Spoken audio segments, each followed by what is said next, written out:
আমরা একটা জিনিসের কথা কেউ স্বীকার করছি না, দেশের নানা শ্রেণীর মধ্যে যে বৈষম্য আছে সেটা কখনোই আমরা স্বীকার্য অথবা করণীয় একটা কর্তব্য হিসেবে মনে করছি না। বরঞ্চ দেশের বিভিন্ন অঞ্চলের মধ্যে যে বৈষম্য আছে, যে বৈষম্যের বিরুদ্ধে আন্দোলন করে বাংলাদেশ স্বাধীন হয়েছে, এই দেশের নানা অঞ্চলের মধ্যে বৈষম্য বিরাজমান কিনা। আমরা তো সব ক্ষেত্রে আমেরিকানদেরকে অনুকরণ করি, এই ক্ষেত্রে অনুকরণ করতে অসুবিধা কি?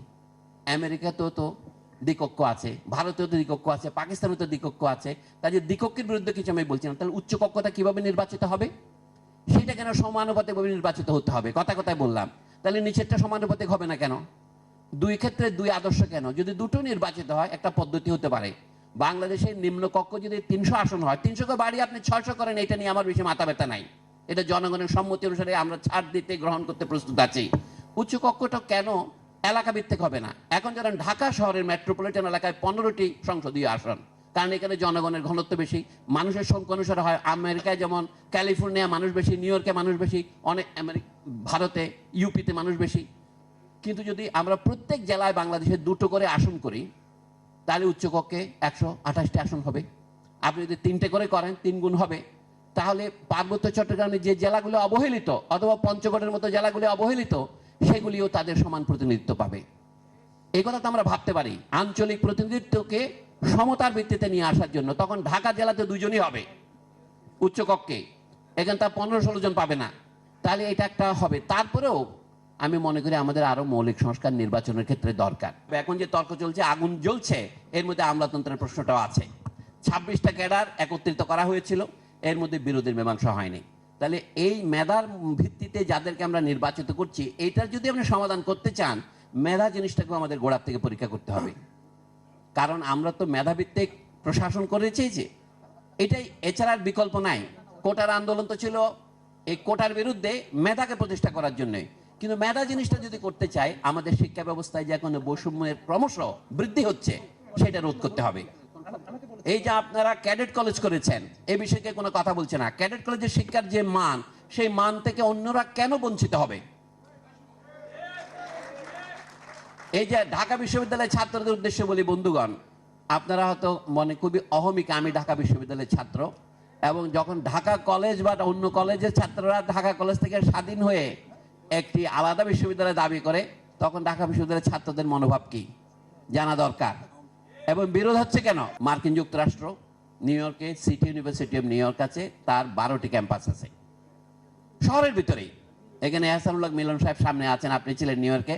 প্যারিসে ইউনিভার্সিটি অফ প্যারিসের 8টি শাখা আছে। ঢাকা বিশ্ববিদ্যালয় যে অর্থে একটা বিশ্ববিদ্যালয় এত ছাত্র বেড়েছে, অন্যান্য বিশ্ববিদ্যালয়গুলোকে যদি আমরা ঢাকা বিশ্ববিদ্যালয় 2, ঢাকা বিশ্ববিদ্যালয় 3, ঢাকা বিশ্ববিদ্যালয় 4 বলি, কোনো অসুবিধা হতো না। জায়গার অভাবে জগন্নাথ বিশ্ববিদ্যালয় ঢাকার বাইরে নিয়ে যাওয়ার কথা হচ্ছে। আমি বলছি শিক্ষা ব্যবস্থায় কিছু সংস্কারের প্রশ্ন আছে, সময় নাই বলে আমি আলোচনা করব না। প্রাথমিক, মাধ্যমিক, উচ্চ মাধ্যমিক পর্যন্ত এটা হচ্ছে বুনিয়াদী শিক্ষা। এইখানে যদি আপনি ন্যায়ভিত্তিক শিক্ষা করতে চান, আপনাকে কয়েকটি প্রশ্নের জবাব দিতে হবে। আপনি কোন ভাষায় শিক্ষা দেবেন, কোন কোন ভাষায় শিক্ষা আপনি অনুমোদন করবেন? দুটো প্রশ্ন আছে। এটা যে কোনটা হবে জাতীয় ভাষা নীতি, আর কোনটা হবে যে সমস্ত ভাষা যারা সংখ্যা লঘু তাদেরকে কিভাবে আপনি স্থান দেবেন। দ্বিতীয়, শিক্ষার বিষয়বস্তু কি হবে? মাদ্রাসা থেকে শুরু করে ইংরেজি মিডিয়াম মধ্যে শিক্ষার যে বৈচিত্র্য, এটাকে আমরা অভিবাদন জানাই, কিন্তু বৈষম্য যেন না হয় এই বৈচিত্র্যের মধ্যে। যদি সবাই সাহায্য পায় এবং সবাই যদি তাদের নিজ নিজ পাঠ্যসূচি, যেমন মাদ্রাসাগুলিতে যা পড়ানো হয় সেটা হচ্ছে ধর্মীয় শিক্ষা, আপনি ধর্মীয় শিক্ষাকে অনুমোদন করবেন। কাজে আপনি বৈজ্ঞানিক শিক্ষাকে অনুমোদন করবেন। কোন পর্যায়ে কি শিক্ষা দিতে হবে এটা শুধু বিশেষজ্ঞদের ব্যাপার নয়, এটা জাতীয় রাজনীতির প্রশ্ন। উচ্চ মাধ্যমিক পর্যন্ত শিক্ষা পৃথিবীর সব দেশেই অবৈতনিক। উচ্চ মাধ্যমিক শিক্ষা আপনি তো ধনতান্ত্রিক আর সমাজতান্ত্রিকের কোনো পার্থক্য নেই এখানে, কারণ এটা জাতীয় সম্পদ। যে ছেলেমেয়েরা আর 4 বছর পরে সিভিল সার্ভিস পরীক্ষা আসবে, আপনি তাদেরকে লেখাপড়ার ক্ষেত্রে কেন সমান সুযোগ দেবেন না? তাহলে জাতীয় পরীক্ষায় যে প্রতিযোগিতামূলক পরীক্ষা হচ্ছে, সেটা যে বৈষম্য থাকবে না তার গ্যারান্টি দেওয়া যাবে না। প্রধান উপদেষ্টার কথা বিরোধিতা করলে হয়তো আশা করি আপনারা কিছু অমত করবেন না। এই যে আমরা কথায় কথায় বলে বলতে ভালো লাগে, আমরা সবাই একটি পরিবার, কথাটা কি সত্যি? আচ্ছা, পরিবার এক ক্ষেত্রে আমরা একটা জাতি, আমাদের মধ্যে একটা জাতীয় ঐক্য আছে, এই অর্থে ঠিক আছে। কিন্তু যখনই সংস্কারের প্রশ্ন আসে, যখনই নির্বাচনের প্রশ্ন আছে, তখন আমাদের মধ্যে প্রতিদ্বন্দ্বিতা আছে, প্রতিযোগিতা আছে। পরিবার বলা হয়, পরিবারের মূলনীতি যদি ভালোবাসা হয়, নির্বাচনের মূলনীতি হচ্ছে প্রতিদ্বন্দ্বিতা, স্বার্থ।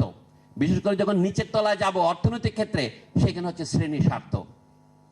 শুধুমাত্র কার্ল মার্কসের অনুসারী হওয়ার দরকার হয় না আজ পর্যন্ত জগতের যত ইতিহাস, তার শ্রেণী সংগ্রামের ইতিহাস এটা বলার জন্য। আপনিও বলতে পারবেন। আমি বলছেন যে দেশের ব্যবসায়ীরা ব্যবসা করার সুযোগ পাবেন, পুঁজির বিনিয়োগ, পুঁজির বিকাশ এবং পুঁজির বিবর্ধন, এটা আমরা বিরোধিতা করি না, কিন্তু সেইটা হতে হবে রেগুলেশন বা দেশের আইনের অধীনে। আইন বহির্ভূত যে পুঁজির সঞ্চয়ন এখানে হয়েছে গত 50 বছরে, এবং যার ফলে যে সামাজিক বৈষম্য তৈরি হয়েছে, তার কয়েকটা বহিঃপ্রকাশ কি? বাংলাদেশ তো বলা হয় 52 সনের ভাষা আন্দোলন, 48 সনের ভাষা আন্দোলন থেকে হয়েছে।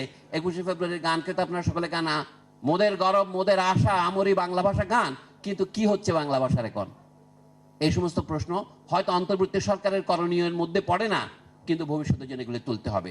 শিক্ষাক্ষেত্রে সংস্কার যদি করতে চাই, মনে রাখতে হবে জাতি এবং পরিবারের মধ্যে পার্থক্য আছে। পৃথিবীর সব দেশেই একসময় ভোটাধিকার অনেক উপরের দিকে ছিল। রাষ্ট্রপতি হলে বাংলাদেশেও 35 বছর বয়স হইতে হবে, সংসদ সদস্য হলে 25 হইতে হবে। ভোট দিতে পারতাম আগে আমরা 21 বছর হলে, আমরা এটা 18তে নামিয়েছি। আজকে প্রধান উপদেষ্টার বক্তব্য যা শুনলাম ইউটিউবে, আমি তো এখানে ছিলাম না, মনে হয় উনি 17 বছর পছন্দ করেন। আমি তো মনে করি ইস্ট ইন্ডিয়া কোম্পানি তার রাইটারদের যখন এদেশে পাঠাতো, রবার্ট ক্লাইভ, ওয়ারেন হেস্টিংস, এদেরকে পাঠাতো 16 বছর বয়সে। কাজে আপনারা কমাইতে পারেন, সেটা বড় ব্যাপার নয়। তবে জগতে, সব জগতের নিয়ম হচ্ছে, আমাদের দেশে বিয়ের বয়স ঠিক করা হয়েছে কি, ছেলেদের 21, মেয়েদের 18। তো আপনি যদি এটা 17 করতে পারেন, তরুণদের হাততালি পাওয়া যাবে, কিন্তু অবশ্যই ভোটারের সংখ্যা বাড়বে। আমি সেটার বিরোধিতা করব না, আমি দরকার হলে 16 করার পক্ষপাতী হব, কিন্তু বিনা ভোটে উচ্চকক্ষও নির্বাচন করা যাবে না।